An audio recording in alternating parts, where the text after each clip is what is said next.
Total ব্যবস্থাটা আমি পাল্টে দেব ভবিষ্যতে। আর এই টেন্ডারের মাধ্যমে তাদেরকে এগুলো দেওয়া হবে না। দরকার হলে পরিচ্ছন্ন কর্মী আমরা বাড়িয়ে দেব, তাদের মাধ্যমেই আমরা এই পরিচ্ছন্ন কাজগুলো করব। সেটা সরাসরি আমরা করব, সরাসরি হাউসগুলো থেকে সিটি কর্পোরেশনের কর্মীরাই ময়লা সংগ্রহ করবে।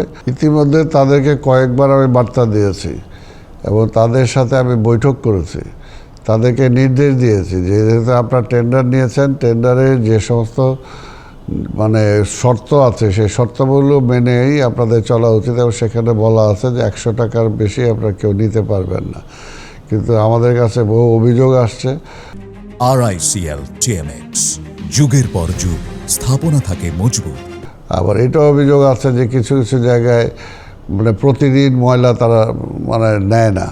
এইটাও একটা তাদের বিরুদ্ধে অভিযোগ। এই সমস্ত অভিযোগ বলছি আমি যে তাদেরকে সময় দিচ্ছি কয়েকদিন, যদি এর মধ্যে তারা এগুলোকে সংশোধন না করে, সংশোধিত না হয়, তাহলে এই টোটাল ব্যবস্থাটা আমি পাল্টে দেব ভবিষ্যতে। আর এই টেন্ডারের মাধ্যমে তাদেরকে এগুলো দেওয়া হবে না।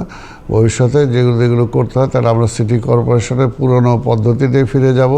সিটি কর্পোরেশনের দরকার হলে পরিচ্ছন্ন কর্মী আমরা বাড়িয়ে দেব, তাদের মাধ্যমেই আমরা এই পরিচ্ছন্ন কাজগুলো করব, যাতে জবাবদিহিতার মধ্যে থাকে। কারণ তাদেরকে আমরা জবাবদিহিতার মধ্যে আনতে পারছি না। কি প্রক্রিয়া হতে পারে সেটা সরাসরি আমরা করব, সরাসরি হাউসগুলো থেকে সিটি কর্পোরেশনের কর্মীরাই ময়লা সংগ্রহ করবে।